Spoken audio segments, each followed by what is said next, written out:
So yes, I'm going to talk about Coach, which is a translation platform that we have developed at Windows 24, and that we feel consolidates the industry by bringing the users of the tool closer to the creators of the tool. So the outline of the presentation is like this. I will first give a brief background on translators' perception of captures, and then I will explain how we gather translators' feedback to guide the design of our tool. I will then show how this feedback process impacted into how the tool was implemented, and I will finish with my conclusion. So, when CAP tools were first introduced, they were met with some resistance from the translators community. And this was justified because they fundamentally changed the way translators work. But we feel that there is also an issue of lack of consultation when designing this kind of technology. So at some point, the introduction of these CAP tools became inevitable, and this was mainly because of the change in paradigm that came from translating basically paper to mostly electronic documents. And in addition, these tools have some nice features like the ability to deal with different kinds of file formats and support for inline formatting and leveraging previous translations. So at some point, it was generally accepted that a freelance translator was a professional that required a professional tool which needed to be developed and evolved over time. So we think that it makes sense to involve the translators, who are the actual users of the tool, when designing these kind of technologies. And this is the approach that we took in the approach. So the main topics that we wanted to focus on when building this tool was first to enable the translators to work with a high volume of content efficiently. But also we wanted to allow clients to be more flexible with the expected quality that they were going to receive. So we believe that in translation, one size doesn't fit all, so we want to have more content translated at a predictable level of quality. And we also wanted to create an interface for post-editing machine translation, which allowed a wide range of different kinds of users to be in touch with this kind of technology. So what we did was to set up a focus group of translators who we chose and ask them to use the tool and give us some feedback on the tool. So we wanted this group of translators to be as diverse as possible, so we selected them according to some criteria. The first of which was age and cultural background. So we wanted people with different ages and coming from different countries.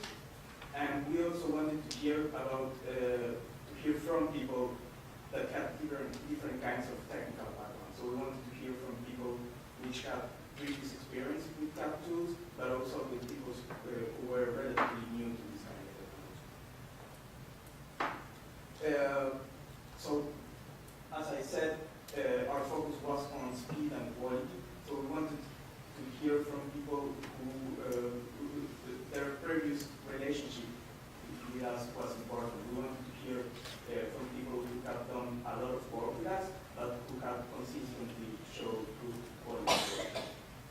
And finally, since Coach is designed to be our main environment for post-editing machine translation, we also wanted to hear feedback from all people who have experienced post-editing machine translation and others who were new to this kind of task. So we basically did two big rounds of feedback. In the first round, as soon as we had a tool that was stable and usable and could be used on a real-life project, we asked this group of translators that we had set up to give us feedback on the usability and utility of the tool. And specifically, we asked them about speed. We were interested in hearing what kind of features we could implement which would increase their efficiency during the translation process, and also what kind of features would improve their decision-making process.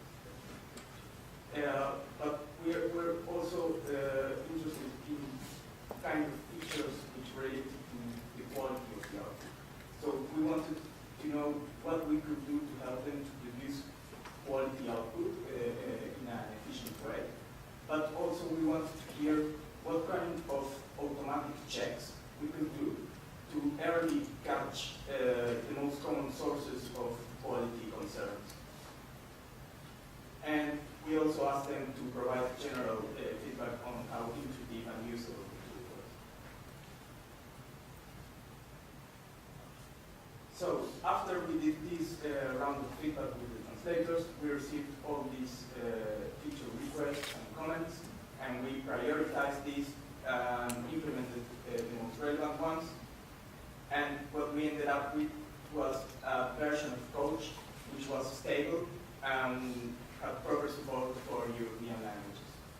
So after this, we made a second round of feedback. We set up a new focus group of translators, which we chose using the same criteria as before, but which were a different set of people than before. So the idea was firstly to validate that we have correctly addressed the previous group concerns, but we also asked in this round about more language-specific feedback. So we wanted to know how to cope with Asian and right-to-left languages, and we also wanted to know about language-dependent features, such as our segmentation rules or our quality assurance automatic checks, which are dependent on the particular language that we're working on. So now I'm going to show how this design exercise and feedback we implemented impacted into the tool and how we implemented some of the responses that we did.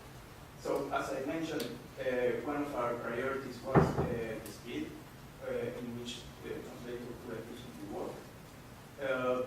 So using color schemes and different kinds of sorting criteria, we are able to show them the tasks that need more relevant attention first. They can, with a single look, see what needs to be worked on at the moment.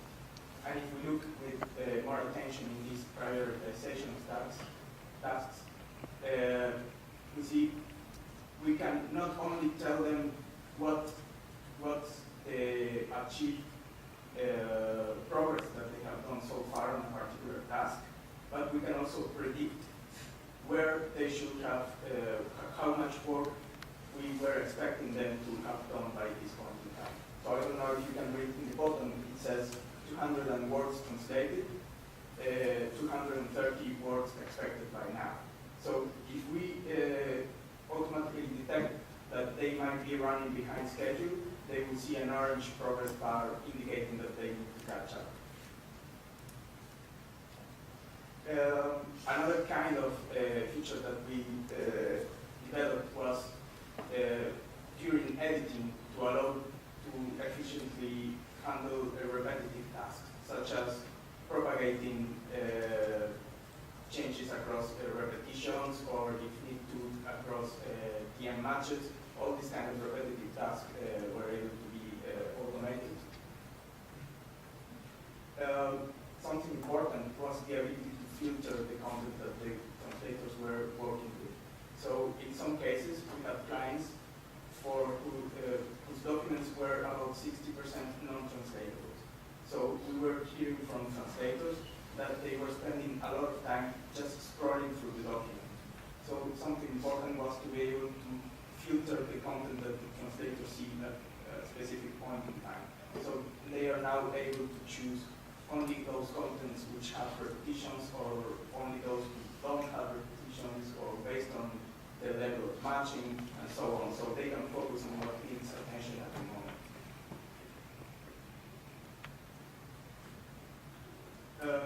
Another kind of feature that we developed was an improvement on the way we match internally within a document or a set of documents. So we are able to detect not only repetitions inside the document, but also in-context repetitions. So we are able to say whether a repetition is surrounded by the same exact service repetitions as was seen before. So this is similar to in-context exact matches, just like for repetitions. We are also able to detect fuzzy repetitions. So if a translator is working on a sentence that is very similar to one that they have translated before, they can benefit from these previous translations to deliver a faster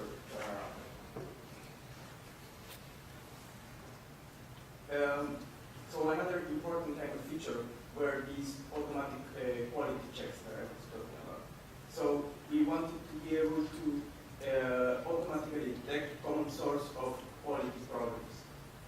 So we are able to do some basic checks, such as spell checking or double space checking, but there are also some more interesting checks in there, such as checking whether the translator is consistently adhering to the terminology, or whether they are consistently using the translation names.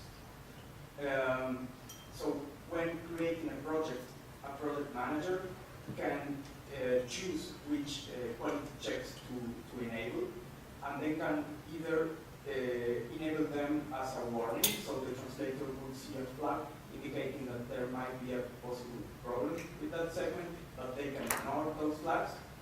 Or when creating the project, these checks can be made mandatory. So the translators, before approving a segment, need to correct the problem that is being flagged up, or either that, or explain why they haven't done so. And finally, something that was very important for the users was the ability to customize the tool. So they are able to select their preferred font types, and more importantly, their own shortcuts to navigate through the document. So after implementing all these changes, we feel that Coach was left in a state that allows it to stand out from some of the other tools that are around in the market. Some of the ways in which it stands out is that it offers a centralized experience and a centralized point for all the required tools in the workflow in a single tool that is offered in the cloud. So, for example, while quality assurance might be a weakness in some other tools, and for this reason sometimes some third-party tools need to be incorporated into the workflow, in Coach it is a strength, and it is offered within the single tool. But moreover, so these quality assurance tests are not only available after translation has finished to a project manager or to a client reviewer, but it is available as translators are working, and they can use these quality assurance checks to filter the document and focus on the segments that need attention at this moment. So it's a tool that the translators have while they're working to guide their work. And finally, you feel that Coach allows to connect the content to the translator. So it unlocks content that would not have been possible to be translated if Coach wasn't there. So, but going beyond all these features that we have implemented thanks to translators' feedback, since the beginning of the year, Coach also has the support of a dedicated language technologies group. So this means that it is able to benefit from state-of-the-art machine translation, but it also enables it to incorporate a range of features that this team can work on and which are interesting, such as automatic terminology extraction and automatic subject detection. I'm going to explain a bit more of this now. So, what we mean by automatic terminology extraction is this was motivated by us noting that many clients had translation memories, but not centralized terminologies or glossaries, which we believe are really important in the translation workflow.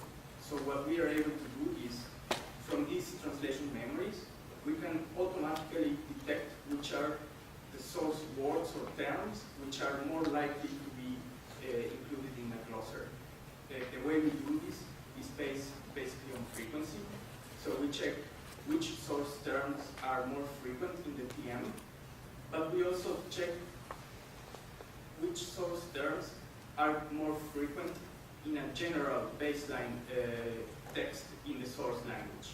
So we compare these two lists of terms, and that way we can determine which terms are frequent in the translation memory, but not frequent in the source language text. So these terms are likely to be relevant, important, but unique to this translation memory.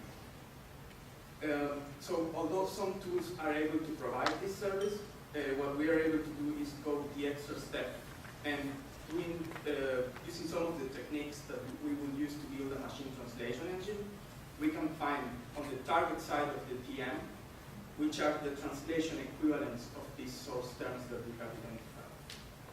So doing this process, we are able to come up with a list of source and target terms that we can add to a draft glossary.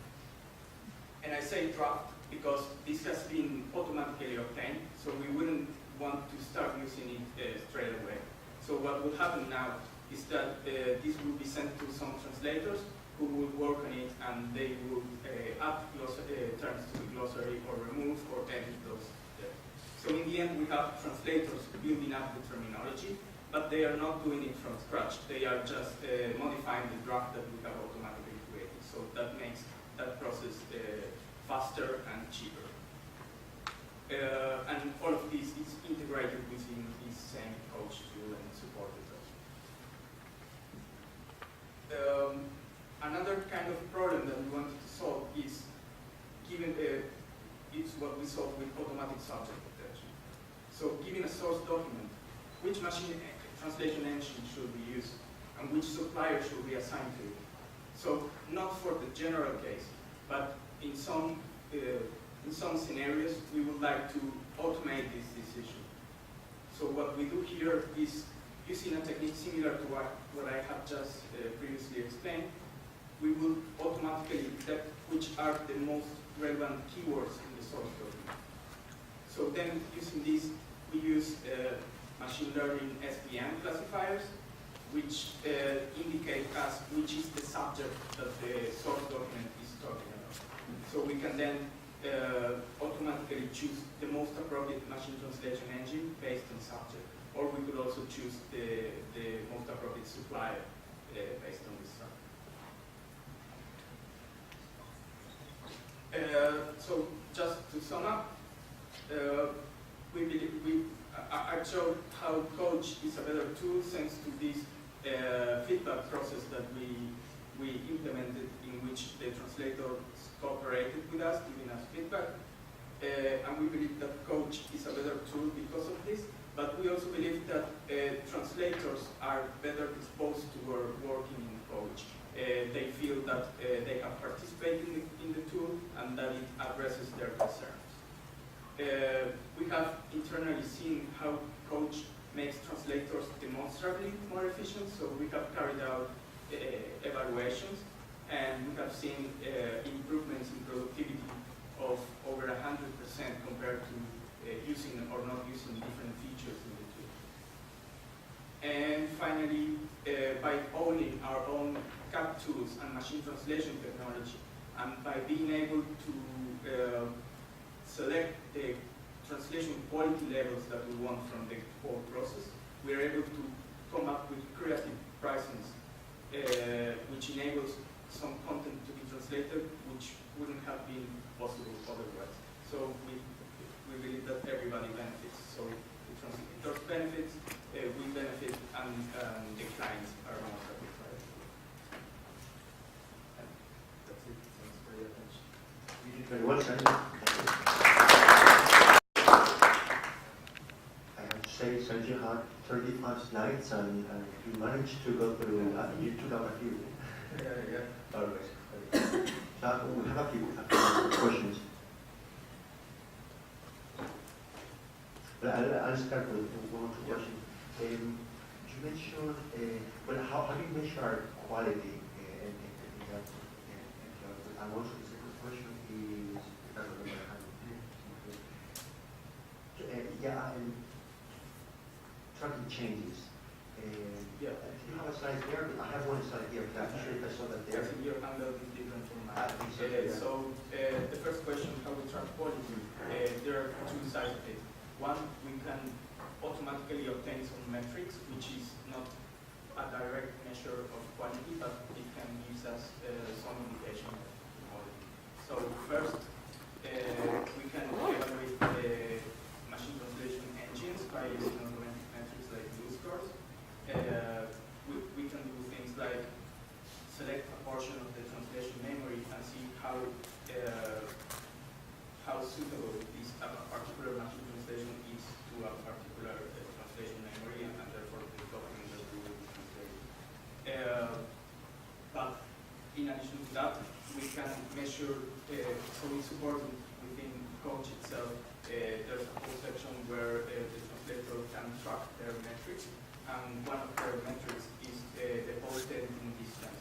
So this tells you how many words were changed from the raw machine translation output into the final post-edited and publishable version.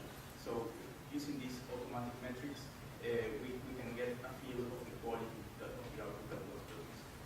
In addition to that, we can always do a manual review of what the quality of the project is. In order to do that more efficiently, something that we have been working on recently is in sampling. So we will send to review not only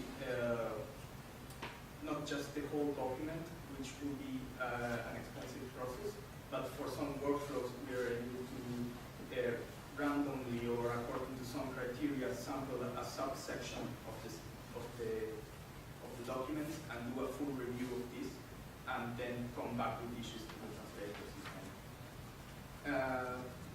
The second question,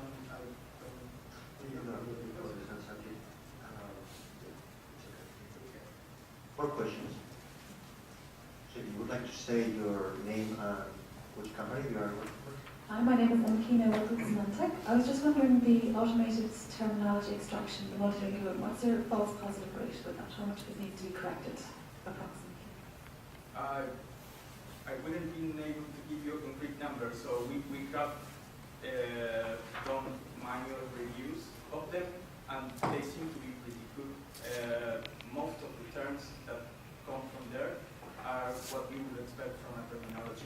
In some cases, these need to be corrected. Sometimes there are similar entries which need to be discarded. In some cases, people find it strange, but what needs to be edited is not the target translation, but the source side of the terminology, because this source side has been automatically obtained as well as the target. So we tell our reviewers about this, and the interface supports both editing the source, the target, or removing the term prime.